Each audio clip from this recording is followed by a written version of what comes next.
A major facelift for the fish market at Weston. No word yet if there will be a sea egg season this year. And environmental problems curb work at Town and Country Planning today. Credible, balanced, committed. This is the CBC Evening News. Good evening, I'm Shane Jones, leading the news at 7. The Millie Eiffel Fishing Complex at Weston St. James is in line for a significant facelift. But until that can be done, Minister of the Blue Economy and Maritime Affairs Kirk Humphrey says officials are looking into some smaller issues identified by the fisherfolk who operate there. Lisa Broom reports. Minister Humphrey led a touring party which included MP for the area and Home Affairs Minister Edmund Hinkson. Some of the key problems in the market were pointed out, and he says fixing them is a major concern. The facilities for people in the Fisherfolk organization, for instance, Mr. Humphrey says, are way below standard. It is the understanding that there have been some drawings to upgrade not only the association's quarters but also the fish market. These drawings were done a number of years ago. It is our understanding that the drawings are now with the ministry and that they may be with Town and Country Planning, but that there have been some progress made in relation to planning. He adds that the conditions inside of the market itself are below par. The fisherfolk quarters, where the lockers are falling apart, where the roof is falling apart, I know that we would have to fix that. It looks to me as if we may have to remove the entire building and build a new building. I know in here, for example, we have to raise the roof. I see the rails where they used to wash down the water, where the rail is now is falling apart. It's actually a threat as it stands. So I know we have also to fix that. We have to fix the office. And as I said, the aluminium tops for the counters, I think, is essential in a modern fish market. The minister says none of the conditions the touring party saw are ideal for the fish trade in the 21st century, and Barbados has to come up to international standards. He says they will seek help from Barbados's development partners to fund the refurbishment, which could take the form of a whole new building. And while he's thankful for the plans rolled out to make working conditions better for the fisherfolk at Weston, MP Edmund Hinkson says their voice is also important to any changes that will be made. We need to get the input from the residents, from the community here, as to how we should go forward in redeveloping this community. As you know, the fire station was closed last year, May, without the community being told, or even without myself as Member of Parliament being told by the then government that they were closing it. But we need to see how we can enhance this whole community. That meeting will be held on October 21st at the Western Community Centre. Lisa Broom, CBC News. Thanks, Lisa. Well, Barbadians will have to wait a little longer to see whether they can legally enjoy sea eggs this year. Word of this from Chief Fisheries Officer Stephen Willoughby. Now, the last sea egg season was 2 years ago, but did not last very long once it was officially opened. Mr. Willoughby was speaking during that tour of the Millie Eiffel Fishing Complex. We recently concluded our annual survey of the sea eggs, and we are now analyzing the results, and we will make a decision soon as to whether or not there would be a sea egg season this year. Another big story tonight, environmental problems forced the closure of the Town and Country Planning Department today. But as Lisa Broom tells us, efforts are being made to solve the issues. The almost 70 workers at the Town Planning Department say they want the carpet in the offices removed and replaced by tiles as soon as possible. It's the priority for workers who were off the job this morning, explaining that the environmental problems are too much to bear and they cannot continue to operate inside of the building. Assistant General Secretary at the National Union of Public Workers, Wayne Walron, says the problems are mounting. Also, there's the issue of mold, sightings of mold in different areas of the office and on furniture. There's also the issue of unpleasant odors. And generally speaking, sometimes we have problems with the air conditioning unit, the cooling system. That is a challenge from time to time. Something's too hot, too cold, not working properly. And there have some cracks in certain areas of the building, visible cracks. Mr. Warren tells CBC News the workers have been falling ill and incurring high medical bills. And while they're aware of efforts by management to have some issues rectified, they say it's not being done urgently enough. There was a quotation for the explorers, but then you had other departments who had environmental issues that took precedence. For example, you had the Supreme Court situation which took priority. Then you also had the Personal Administration Division situation in terms of the environmental issues. So staff is of the view that you can't keep shelving their issue. CBC understands Minister in the Prime Minister's office, Marcia Cattle, was given a tour of the office earlier this morning by Acting Chief Town Planner George Brown. He confirmed the workers were given the remainder of the day off and plans being made to fix the problems. We've been experiencing some environmental issues and the matter is being investigated. We would have consulted the Labour Department and they're supposed to come and carry out some investigations. Also, we have alerted our minister, and our minister visited the offices this morning to see the conditions. And she has indicated that the office will be closed for the remainder of the day. And further announcements will be made as when the office would be reopened. Those instructions, he says, will come from Minister Cattle. Lisa Broom, CBC News. Even though Barbados and New Zealand are geographical strangers, in some instances, the two are very much alike. New Zealand's new High Commissioner to Barbados, Anton Ojala, hammered home the point that the two nations share an equal fight against climate change. During his welcome reception at Sweetfield Manor last evening, he said even though a country doesn't have the option of opting out of the effects of climate change, it should still take action to stop it. Like the countries of this region, we are not a major contributor to the global problem. Already, up to 85% of our electricity is generated from renewable sources. That figure changes a bit depending on the weather on any given day. The government has stopped issuing any further offshore oil and gas exploration permits and has rolled out an initiative to plant 1 billion trees over the next 10 years. That's 1 billion. That's 1,000 million.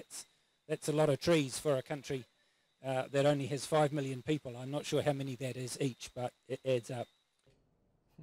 Minister in the Ministry of Foreign Affairs and Trade, Sandra Husbands, says the relationship between Barbados and New Zealand has flourished, especially in agriculture. The High Commissioner's work with the Greenland Livestock Centre, the Caribbean Agricultural Research and Development Institute, CARDI, and the Ministry of Agriculture to improve agricultural activities in Barbados through workshops and other forms of training has been an invaluable contribution to our country. And while we may not be a primary partner in the eyes of New Zealand, Barbados certainly counts New Zealand as a partner in our development. The health minister is encouraging young people to make healthier choices regarding what they eat. Lieutenant Colonel Jeffrey Bostic gave the advice at the launch of the Healthy Caribbean Coalition's Schools Initiative at the St. Michael's School. Speaking during the morning assembly, he told the students Barbados has a large percentage of children who are obese, and that's a problem. Minister Bostic impressed upon the youngsters why this needs to change and the consequences if it doesn't. Now I'm saying to you that we need to change the way that we are living. All of us, but especially you, the children, because if you are overweight as a child, it means that you are going to find yourself in great danger when you grow up in terms of NCDs, non-communicable diseases. Well, the health minister also told the students unhealthy eating will negatively impact on their dreams and aspirations. You will not be able to fulfill all of your dreams at the time that you would like to fulfill those dreams. You will struggle, and your parents and the community, and you will suffer. You don't want that. So let's all join together in this fight, adults, children, this whole country, because we want to change our lifestyles and live more healthy lifestyles so that we will live much healthier lives and live much longer. Of course, we apologize for the quality of that audio. Some positive news: Barbados has been seeing a steady increase both in the number of visitors who come to the island and how much they're spending. Now, this is according to Chief Executive Officer of the Barbados Tourism Marketing Inc., Billy Griffith. He was giving a report on the sector's performance at the State of the Industry conference hosted by the Caribbean Tourism Organization, which is running over the next few days in the Bahamas. Mr. Griffith was attributed the increased numbers to more rooms being added, as well as additional flights to the island. We've seen steady growth in all of our major markets, which has been encouraging. And if you look at the performance for the last 5 years between 2012 and 2017, we've seen an increase out of the UK market of 25%, United States at a 43% increase with 58,000 visitors, Caribbean is up modestly at 5%, and Canada is up 18%, and those are the 4 major growth areas for us in the last 5 years. Well, the BTMI's CEO is also encouraged by an increase in the amount visitors are spending. $400 million is the estimated visitor expenditure in the first quarter of the year, and that was up 15.4% over the same period in 2017. And the average daily expenditure of each visitor grew from $183.55 during that period, January to March 2017, to $208 during the corresponding period in 2018. So from that metric alone, we're seeing certainly in the first quarter of the year that there was a positive indication of visitor spend. The National Union of Public Workers is calling for an investigation into the management of the psychiatric hospital. The call comes from General Secretary of the union, Roslyn Smith, who says dozens of workers have not been paid since June and dozens more are leaving for Bermuda because they are frustrated with the developments at the hospital. Ms. Smith says the situation warrants an immediate investigation by the Ministry of Health to try to rectify the matters at the psychiatric hospital.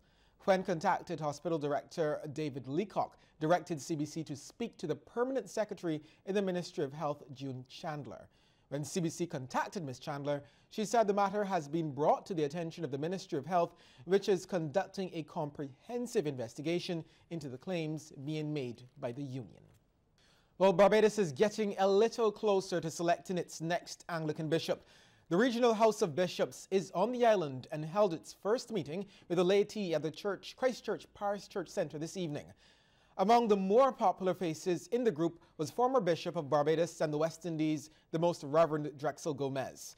The move to leave the decision to the House of Bishops came after the local synod failed to make a decision on either Dean of the St. Michael's Cathedral, Dr. Jeffrey Gibson, or Rector of the St. George Parish Church and Rural Dean of St. John, Reverend John Rogers, after several rounds of voting. The House of Bishops will meet with the clergy on Thursday at Codrington College. Diocesan Administrator Canon Wayne Isaacs says they are meeting to hear the views of both houses. They've come to listen or whatnot, but I cannot tell you what will happen or where we go after the meetings are finished. Everything rests with the House of Bishops. Okay. Also. And you don't know up until what time they have? We don't know. Okay. We don't know. They will decide out there, okay. But we don't know. The General Manager of the Barbados Water Authority has been explaining how the South Coast sewage system held up during Tropical Storm Kirk last week. That system dumped about 10 inches of rain on the island between Thursday night and Friday morning. Keith Roy Halliday says they've been working consistently to try to clear the sanitary lines of the fats, oils and grease that were causing the blockages. He says some headway was made. We now have to do an extensive cleaning of the entire system. But the thing about it is that once, and this goes to the point and goes to the source of the problems we've encountered, which is that as long as we have breaches and as long as we have blockages in our system, however caused, we're going to get that type of spillage. But to date, we have been able to clear most of what we needed to clear, and we have been able to manage the breaches that were there. We've started actually doing the lining repairs in the force main, but because we were able to maintain the passage or the clearance for most of those pipes going straight to the plant, you'll find that we were able to control the flow and we were able to manage the excess water that was coming in. Well, the authority also plans to relook staff management during disasters or other major events. Mr. Halliday says that's one of the lessons learned from last week's experience. One of the things that we're looking to do, for instance, is to make sure in every single area we have a number of staff who are trained in the startup and shutdown of our stations. Not that they necessarily have to be engineers or operators or fitters, but staff who have a sufficient understanding of the operation. And we believe that with the simplest of training and experience, they'll be able to help us mobilize or get those stations back up very quickly. Pastor Andre Simmons is thanking God for a second chance as he takes over as the new senior pastor of the Calvary Temple Community Church. He made that clear during his official installation ceremony at the church last Sunday. Now, 2 years ago, Pastor Simmons was dismissed as a senior pastor of the People's Cathedral after being accused of sexual misconduct within the church. Calling it an extremely humbling experience, Pastor Simmons took the baton from outgoing senior pastor Dr. George Callender in a symbolic gesture. He says anyone can turn their life around once they don't give up, and he's living proof of that. Maybe you're meandering through your own maze this morning. If so, you need to know that the God we serve here at Calvary turns mess into messages. Yes, he does. He turns trials into triumphs, and he turns tests into testimonies. I should think that we're all victims, if not of one thing, surely of another. But through Christ, we can all be victors over everything and anything. Dr. Callender, who led the church for several years, says he was happy to be handing over leadership to Pastor Simmons. Lord, now lettest thou thy servant depart in peace, according to your word. For mine eyes have seen your salvation, which thou hast prepared for all people, a light to lighten the Gentiles, and the glory of thy people, Israel. This is the new church. And I am not fighting to be the pastor of the church. I am stepping down. What? Are there slack screws up there? Slack screw? I am stepping down. I am stepping down to a younger man and a stronger man and a more brilliant man to take the baton on to the next level. A local charity is stepping up to ensure the eye care needs of children in the east of the island are being met. President of the Lions Club Scotland District, Laureen Hines, was speaking to CBC on the sidelines of a Thanksgiving service at the St. Andrew's Parish Church. The occasion was the end of the first Lionistic quarter for 2018-2019. She says the group will be engaging schools in St. Andrew and St. Joseph for Education Month. Now, in addition to helping schools build out their libraries and hosting reading and vocabulary competitions, the club will also be offering vision checks. Chairperson of Health, he is going to do diagnostic testing in 3 of our primary schools, St. Elizabeth, St. Bernard's, and Ada Costa Edwards. And this is something that the parents look forward to because, you know, they cannot afford the cost that is associated with it, and therefore we the Lions very much like to partner with the parents in making sure that the vision of their children are what they should be as primary school students. The immense value of those who create employment opportunities cannot be understated, especially now in times of economic difficulty. Now, that's the belief of entrepreneur Samuel Gittins as he addressed past and present students of Queen's College. Mr. Gittins was one of the first boys to enter the school in first form back in 1981 and subsequently started a business with some of his classmates. That business, Impact, exists today. He told students starting a business while they were living at home with support of their parents is a great move. Create a plan, get an identity, give it a name. I've spoken to many people who want to step out on their own, but you see later on when you're juggling family, the uncertainty of covering general living expenses, it's always a barrier, and it can become an unrealized dream. Many make the switch only after something tragic like losing a job. So this is the time, age is on your side, and that's the definite advantage. As the Springer Memorial Secondary School celebrates its Founders Day, students have been encouraged to maintain the school's reputation of excellence. More from Lorna Jones. The Springer Memorial Secondary School is celebrating 54 years of existence, and this year's Founders Day celebration at the All-Girls Institution was held under the theme, "We Have a Goodly Heritage." Former Springer student and principal of the Allen School, Julia Beckel, says since its inception, the school has added value to Barbados's educational landscape. She says the school's founder, Florence Springer, would be proud of its achievements today. We have been the perennial Girls BSAT champions for many years. By taking homegrown Springer Memorial girls and adding value to them and making them champions. We do not import champions. We made them here at Springer Memorial. We now have a sixth form, an opportunity for you to graduate to tertiary level right here on this spot. The Founders Day celebration was extra special as the new Board of Management was welcomed. Another former student and chairman of the board, Senator Lynette Holder, says the school has good reason to celebrate considering its achievements. When the history books are written, the work that we have done here at this Government Hill University need to be correctly recorded.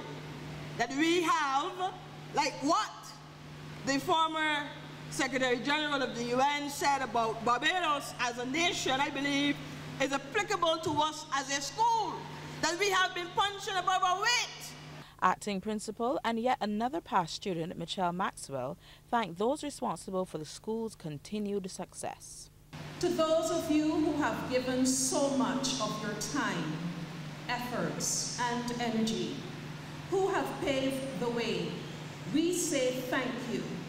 And to those of you who continue to provide wholesome teaching and learning experiences for our children, the nation's children, a special thank you is extended. The Founders Day service also included performances by students and the Gold Spoon ceremony, a symbolic handover from the past to the present head girl. Lorna Jones, CBC News. The National Independence Festival of Creative Arts, or NIFCA, is celebrating its 45th anniversary this year. And the National Cultural Foundation launched its promotion roadshow over the weekend to mark the occasion. It started at the NCF in Wanstead and traveled through Bridgetown before ending at Massey Store's car park in Warrens with a showcase. Chief Cultural Officer Andrea Wells told us about the event.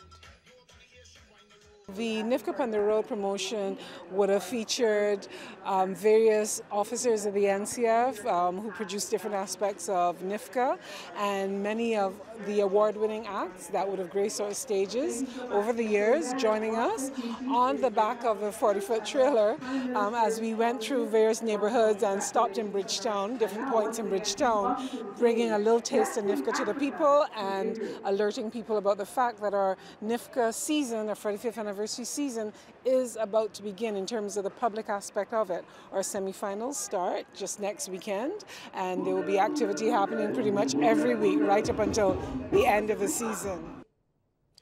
Building community spirit and generating economic activity are among the goals of the St. Andrew Parish Independence Committee.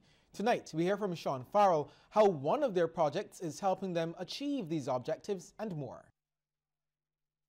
Every year, dozens of people gather at Long Pond St. Andrew for a special activity. It's the one time many put aside their phobias, in this case for crabs, to hunt, cook and eat their food all in one night. One of the principal people who were the starters was a guy by the name of Nigel Williams. And since then I have grown and grown that it actually become like what we say something that everybody in St. Andrew kind of look forward to every year. And what we've found over the years is that more and more people are gravitating towards this event. We have people here from St. Michael, Christchurch, St. George. But Crab Night provides more than just fun and thrills. People are playing the trade, they're selling drinks, people buying food. There's people actually transporting people to this event as well. So there's some kind of economic spillovers as well to this whole event. And I would want the powers that be to have this branded as a St. Andrew thing. We don't want to lose it. Mr. Bullen also says people have been calling for the event to be held more often during the year. We are mindful of the fact too that we don't want to harvest so many crabs. We don't want to as well destroy the whole ecosystem as well by having a lot of people trampling too often out in the outbacks trying to hunt crabs. I think it's something that we will definitely look at. It might not be 3 or 4 times a year, but there's a possibility we may actually think about doing it at least twice a year. Crab Night is used to build community spirit, and several young people from surrounding districts are actively involved. This year's event also attracted a government official. This exceeded my expectations in terms of our adventure. It really was our adventure, just going through the bush, seeing the crabs, watching the young boys going after the crab.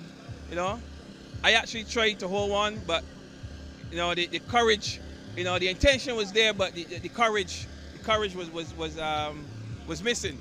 Senator Springer says he'll do his best to ensure Barbadians and tourists get to enjoy this unique St. Andrew experience. Sean Farrell, CBC News.